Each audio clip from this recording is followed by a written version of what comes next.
Yo sé que cuando se habla de liderazgo, muchas veces entra en conflicto entre nosotros imágenes de ciertas personas a las que se les ha atribuido el papel de un líder, pero que creo que no concuerdan con el liderazgo como lo vamos a valorar. Vamos a hablar del liderazgo basado en el servicio, no de aquel que manda, sino de aquel que sirve. No de aquel que dice exactamente lo que hay que hacer, sino que inspira para que otras personas descubran lo que es posible hacer.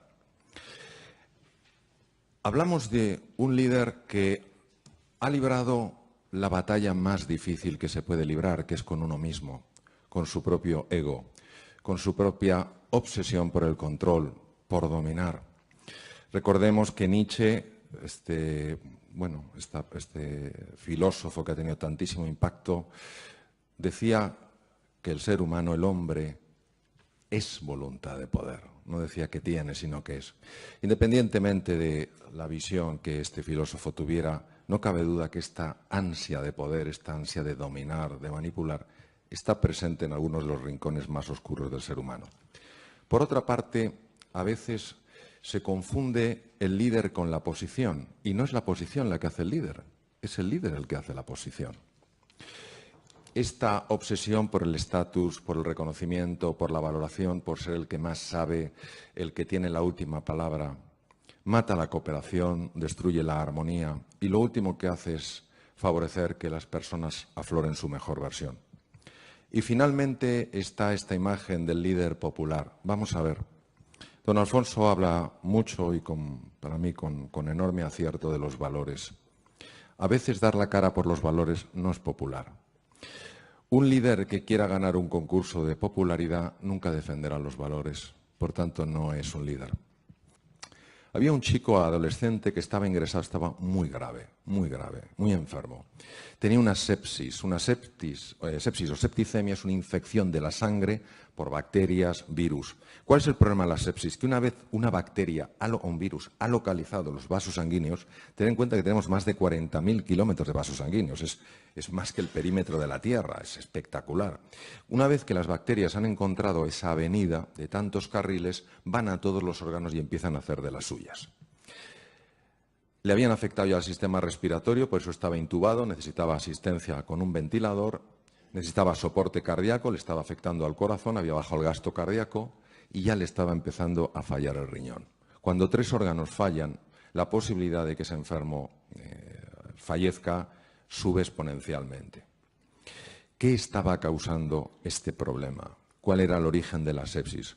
Cuando un enfermo empieza con fiebre, tiritona, cuando se sospecha una infección, se hace un hemocultivo, se saca sangre y se espera, se tiene la ilusión de pillar a la bacteria que esté originando el problema. Porque si no hay que utilizar lo que se llama antibióticos de amplio espectro, es decir, mandar bombas intentando que se carguen pues todo lo que pueda haber por ahí, pero carecen de la especificidad, de la concreción de saber exactamente la bacteria y qué la destruye. Tuvieron mucha fortuna porque en el hemocultivo, en uno de los hemocultivos, hacen varios hemocultivos siempre, en uno de los hemocultivos engancharon la bacteria. Es una borrelia, es una bacteria muy agresiva. Animados ante este descubrimiento empezaron a ponerle el antibiótico específico, pero ¿sabéis el problema? El chico parecía que mejoraba y de repente empeoraba.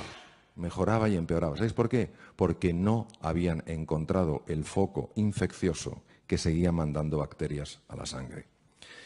Es difícil describir la tecnología del hospital en el que estuve, pero algunos de los principales inventos en medicina últimos se habían hecho en su hospital. Le habían hecho de todo, no encontraban el origen. Un día el catedrático, la máxima autoridad en la universidad, el catedrático de medicina, jefe de departamento del Beth Israel, catedrático en la Universidad de Harvard, fue al hospital. Los catedráticos allí dedican mucho tiempo a escribir e investigar y pocas veces hacen ya visitas o van a ver a los enfermos porque están como en otro nivel y las personas que están prestando atención a los enfermos son médicos buenísimos, de los mejores que hay en el mundo y que están mucho más en la faceta clínica, por supuesto publican, pero su labor principal es la clínica. Cuando un catedrático pasa por el hospital, eso es un evento. Y en ese evento pues intenta apuntarse todo el que puede. Hoy sabemos que hablan 2 personas extraordinarias que las tenemos aquí y os apuntáis un montón de personas porque os apetece oírlas. Bien. El catedrático pasó por la unidad de cuidados intensivos y le informaron de la situación del chico. Con el catedrático había jefes de departamento, el responsable máximo de la UBI médica, de la MICU. Había residentes que estaban haciendo la especialidad en distintos campos de la medicina interna y había un interno. El interno, para los que trabajéis en empresas, sería equiparable a un becario. Es decir, alguien que acaba de acabar la carrera y empieza ahí diciendo, a ver qué aprendo. El interno a Estados Unidos pasa un año y después de ese año intenta entrar en uno de los programas buenos de residencia, de hacerse cardiólogo, cirujano torácico, lo que sea. El catedrático pregunta por el chico y le dicen que están muy preocupados porque ya no saben qué hacer, no localizan el origen de la infección por borrelias, está fallando el riñón y temen lo peor. Y en ese momento, el becario, el último mono de a bordo, para que nos entendamos, de manera espontánea lanza una pregunta. ¿Alguien le ha mirado detrás de las orejas? A ver, en esta vida, si haces una pregunta rara, te pueden pasar varias cosas. La primera, que nadie te oye. No sabes cómo, pero nadie te ha oído. No importa que grites. La segunda es que te oyen y te miran raro. Y la tercera es que te oyen, te miran y preguntan, ¿quién es este? Bien. Quiero que entendáis de lo que estamos hablando. Estamos hablando de un catedrático de medicina interna de la Universidad de Harvard, reconocido en el mundo entero por sus libros, sus publicaciones, por su trayectoria, y un chico que acaba de terminar la universidad. Es decir, David y Goliat. ¿Qué es lo que sucede normalmente? Lo que sucede normalmente es que la arrogancia, la soberbia, el estatus, el no hay nadie que sepa más que yo tengo que demostrar todo lo que sé, el otro no sabe, yo conozco, los demás no, se apodera de nosotros y ya no eres tú, es tu ego. Y claro, sobre todo cuando hay gente que te mira.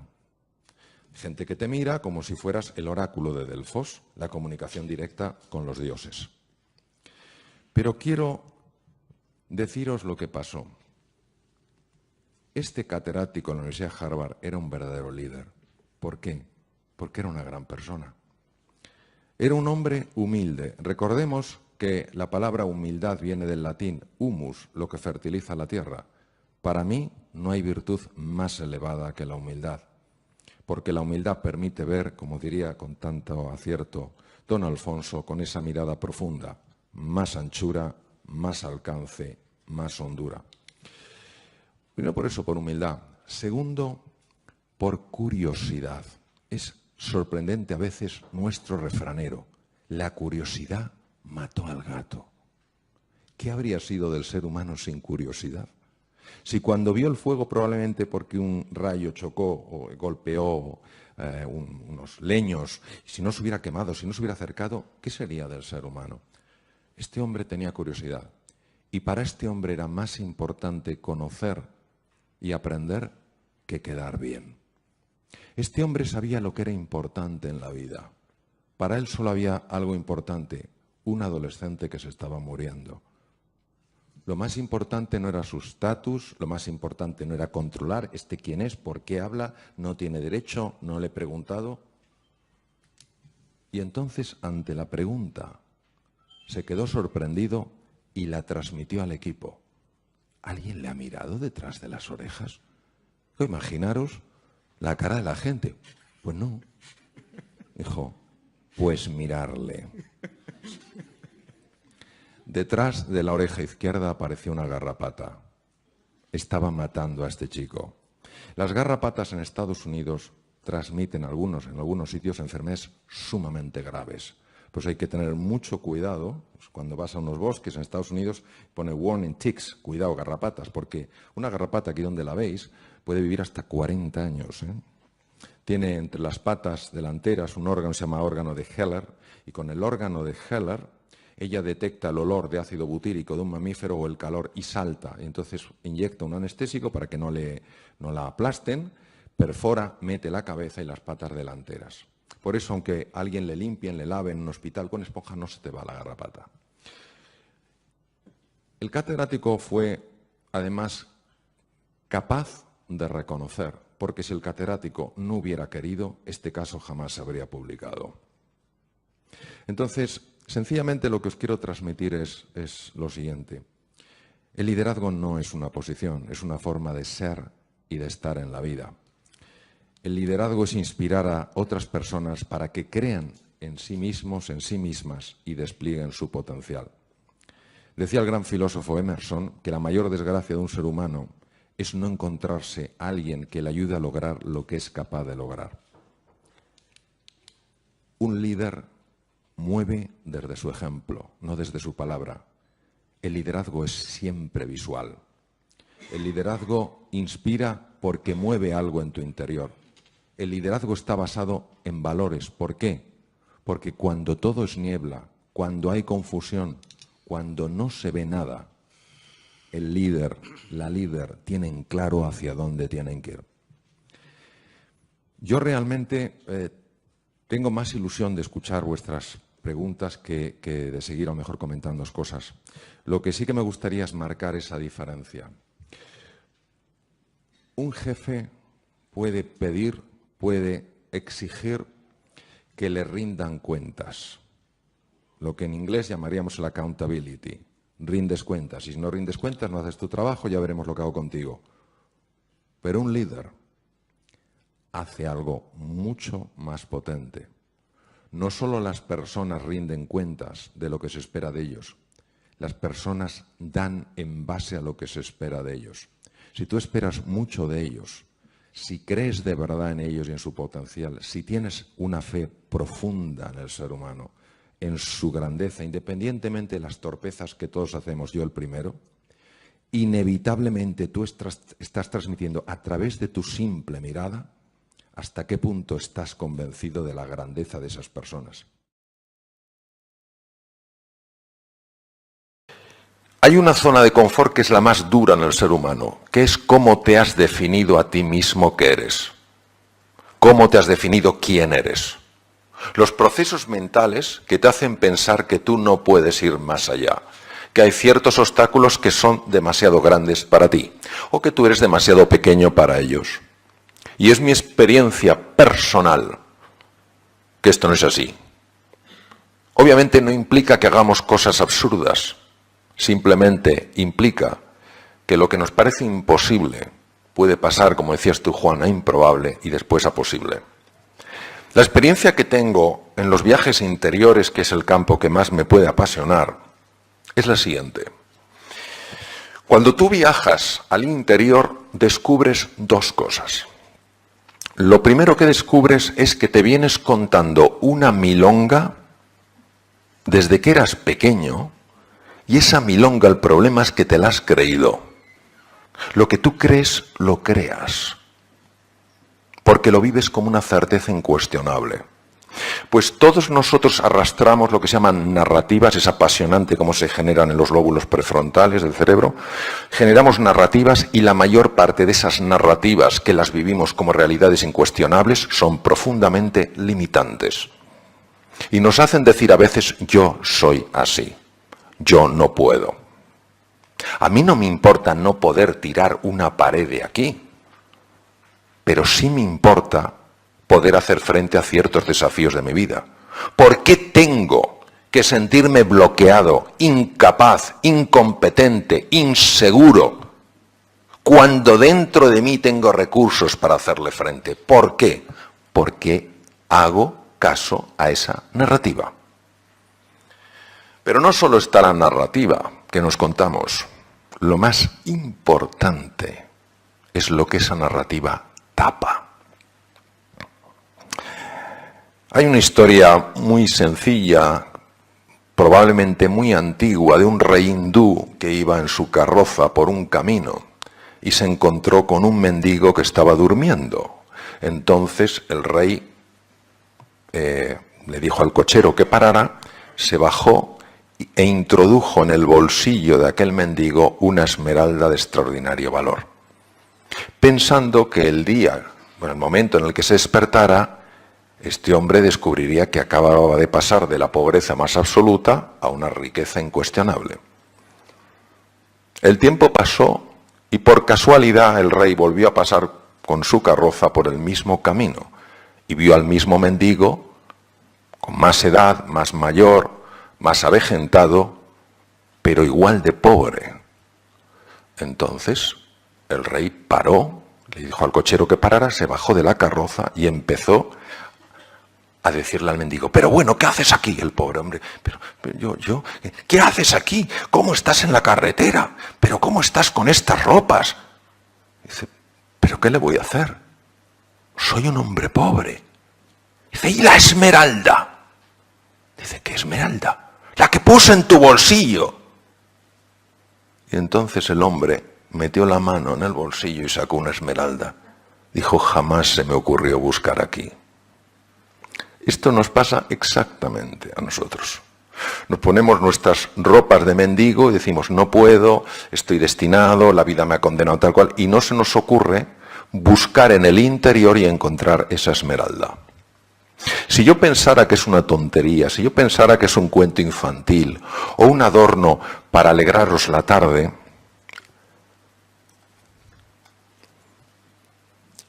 estaría haciendo muy mal diciéndoos esto.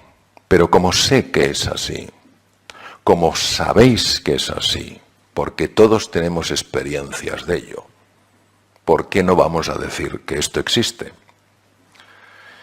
Joseph Campbell descubrió que en todas las tradiciones de Oriente y Occidente está registrado lo que se llama el viaje del héroe. ¿Qué es el viaje del héroe? Es ese viaje que te ayuda a trascender las ropas de mendigo y a encontrarte con la esmeralda. Es un viaje que te saca de tu zona de confort, de cómo te has definido: soy un mendigo. Te introduce en un mundo nuevo, jamás te has planteado que hubiera más de lo aparente, y te permite encontrarte con tu riqueza interior. Por eso en el viaje del héroe, lo mismo que a los 4 protagonistas principales de la novela, les ocurre esto. Penetran en su interior siguiendo un viaje exterior, y cuando han completado ese viaje, todo su ser se ha transformado. Previo a Joseph Campbell, hubo un científico que os sonará a todos, fue discípulo de Freud, y fue la gran desilusión de Freud, no porque el hombre fuera desilusionante, sino porque no estaba dispuesto a considerar que el ser humano se pudiera comprender exclusivamente, sobre todo su patología mental, solo desde la sexualidad. Fue Carl Gustav Jung, él era suizo, Freud era austriaco, y Jung estudió mucho el impacto de la mitología en el inconsciente. Todos tenemos lo que se llama personajes dormidos. En las distintas dimensiones del ser humano aparecen cosas muy hermosas y cosas muy feas. Jung le llamó la sombra.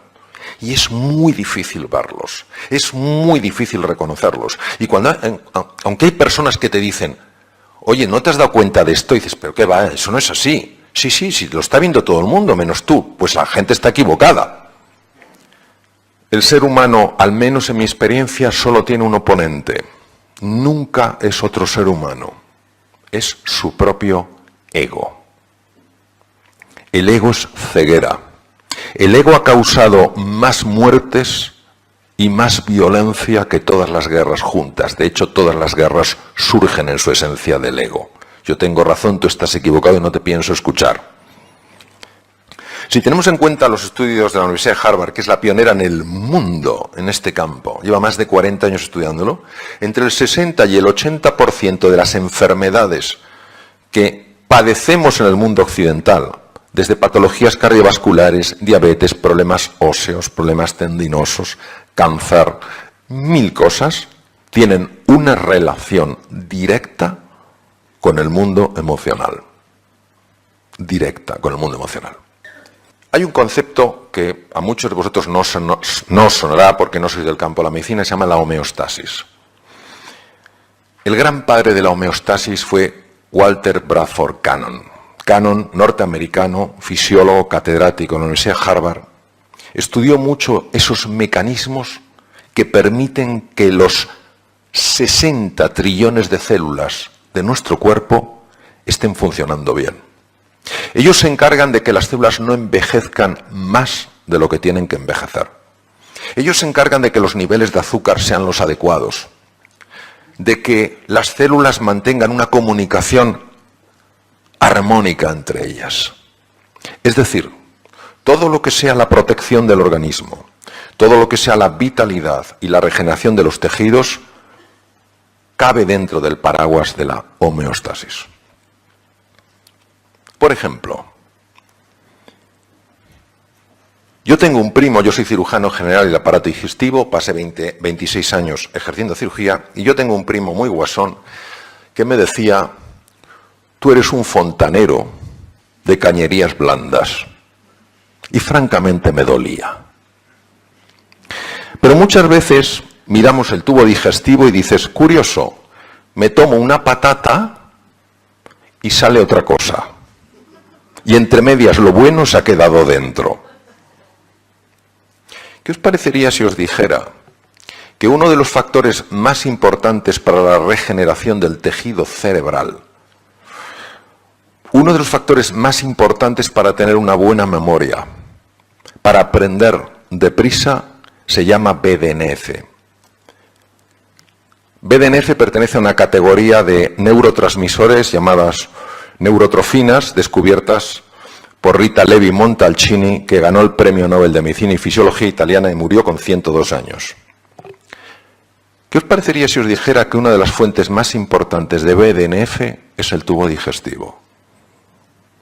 Que puedes tener problemas de memoria por problemas del tubo digestivo.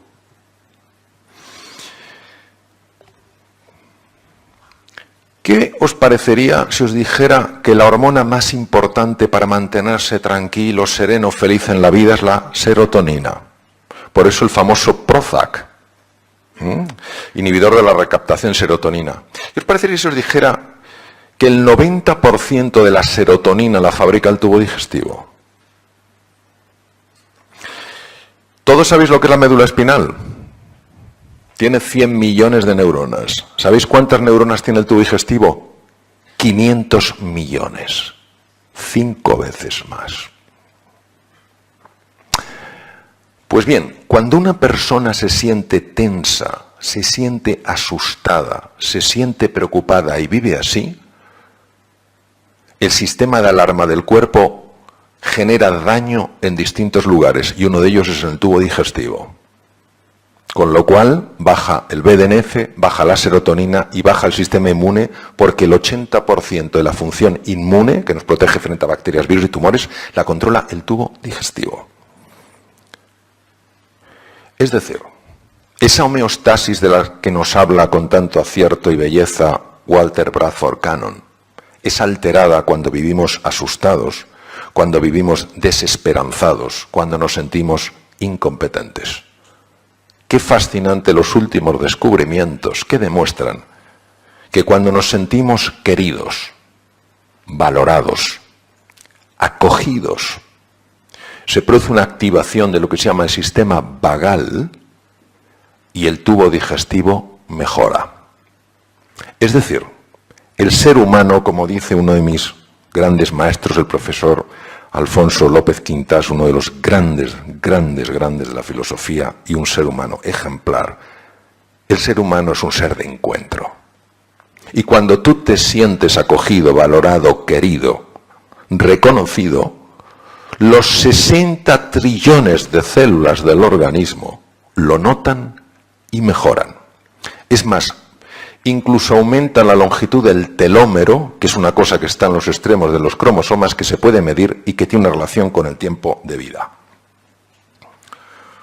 Por tanto, para mí el concepto de medicina holística, es decir, no solo la medicina que me apasiona de la ciencia y la tecnología, sino la medicina que valora, respeta el impacto del cuerpo, me parecía absolutamente esencial. Y es verdad que además del cerebro con sus 100.000 millones de neuronas, 100.000 billones de conexiones, está el cerebro del corazón. El corazón tiene 40.000 neuronas. Diréis que pocas. Sí, pero el campo magnético que produce es 5.000 veces más potente que el del cerebro. ¿Sabéis lo que se llama un torus cardíaco? ¿Sabéis que estamos emitiendo un cambio en el campo electromagnético a 3 metros de distancia. Los demás sienten si nuestro corazón está en paz o está en guerra. Y hay mucha investigación en esto. ¿Sabéis que cuando el cerebro, el corazón y el tubo digestivo se sincronizan, cambia radicalmente el funcionamiento del cerebro? Y se produce una sincronización de ondas cerebrales y la persona llega a niveles mucho más altos de inteligencia, de memoria, etc. ¿Por qué nos olvidamos de estos recursos que el ser humano tiene? Entonces, y voy a terminar ya con esto para que tengamos un ratito de conversación. Al final nos encontramos con que a todos nos gusta el control, la seguridad, que nos valoren, que nos den importancia, tener un estatus, que nos acojan. Y esto es muy agradable. Que vayas a un restaurante, que te traten con afecto, que te reconozcan, oh, bienvenido, no sé qué, que vayas a un sitio, que te traten con cariño, es muy agradable. Pero cuando el control, la seguridad, el estatus y el pertenecer se convierten en nuestra obsesión, se transforman en una cárcel. Y cuando no te hacen todo el caso que te gustaría que te hicieran, experimentas una frustración sorprendente. Cuando el mundo se mueve, una angustia insuperable. Cuando no te acogen como te gustaría que te acogieran, una sensación de soledad infranqueable. Y en un mundo como el actual, un mundo buca, volátil, incierto, ambiguo y complejo, ¿entendéis por qué los niveles de ansiedad no paran de subir? Y los de su prima hermana, la depresión. Lo que he pretendido, lo que he buscado, es ayudar a través de lo que escribo a